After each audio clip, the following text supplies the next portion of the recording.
When we picture the modern auto industry, our minds usually jump straight to the assembly line. We imagine sleek, electric chassis gliding through robotic gigafactories. The executives running the world's biggest car companies are locked in a race to build those machines, constantly chasing the next quarterly sales record or digital trend. That pressure is only intensifying as Chinese manufacturers flood the market with aggressive new electric concepts. But there is a stark reality hiding behind all that showroom glass. The traditional European business model, relying on moving brand new metal off the lot to generate wealth, is quietly dying. While the media fixates on digital cockpits and autonomous driving features, the actual flow of capital is migrating away from the factory floor. It is flowing into a hidden €270 billion market, and that money isn't coming from early adopters. It's being generated entirely by maintaining the vehicles that are already out on the road. The most reliable economic engine of the next decade won't be found in a shiny new factory. You have to look for it in independent repair bays and parts warehouses. To understand where that money is going, we have to look at the demographic reality of European roads. The vehicle population is rapidly aging. By 2035, a massive 77% of European cars will be over 7 years old. This creates a financial paradox. The aftermarket for parts and service is growing at 3.2% annually, significantly outpacing the vehicle fleet's growth itself. Historically, this market was neatly divided.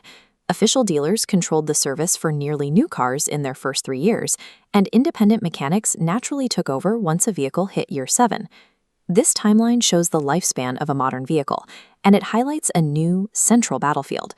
Years 4 through 6 have become a zone of hesitation, a critical window where customer loyalty is either secured or lost forever. Independent networks are currently dominating this contested zone today. They have successfully shed the old dirty garage stereotype, transforming into highly scalable, digitized corporate platforms that can handle complex service needs efficiently. Capturing a customer during this 3-year window effectively secures the primary revenue stream for the remaining decade of that vehicle's life. This battle isn't playing out evenly across the map. Traditional automotive strongholds like Germany, France, and Italy are seeing their aftermarket growth stagnate. Romania leads this shift toward the east, with its service and parts market growing by nearly 5% every year. Markets in Estonia and Lithuania are also expanding much faster than Western standards, driven by a rapid expansion of their local vehicle fleets. We also have to strip away the illusion that the entire world is nerded into electric vehicles at the same time. The US market continues to rely heavily on gas, while Japan remains highly focused on hybrids. In Europe, the single critical factor for EV profitability isn't the initial sale. It is remarketing, successfully evaluating, pricing, and reselling used electric cars. The broader electric transition will stall unless the industry can accurately assess long-term battery health for that secondary market. Vehicles like the Kia Niro EV are already proving their internal cells can hold up over time, but buyers need that hard data before they purchase a used EV. International capital is essentially splitting in 2 directions. Investment for selling new cars is flowing steadily toward Asia. Meanwhile, the capital required to service the existing aging ecosystem is planting its flag in Eastern Europe and the emerging EV remarketing sector. The way drivers find service is changing. AI algorithms now decide which shops get the business and which are ignored.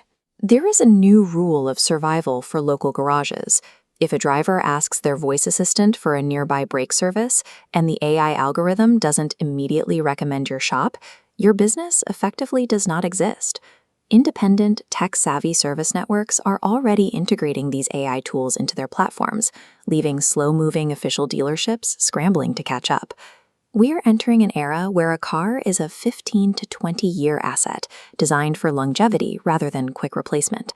The future of European auto wealth belongs entirely to those who can maintain that aging fleet.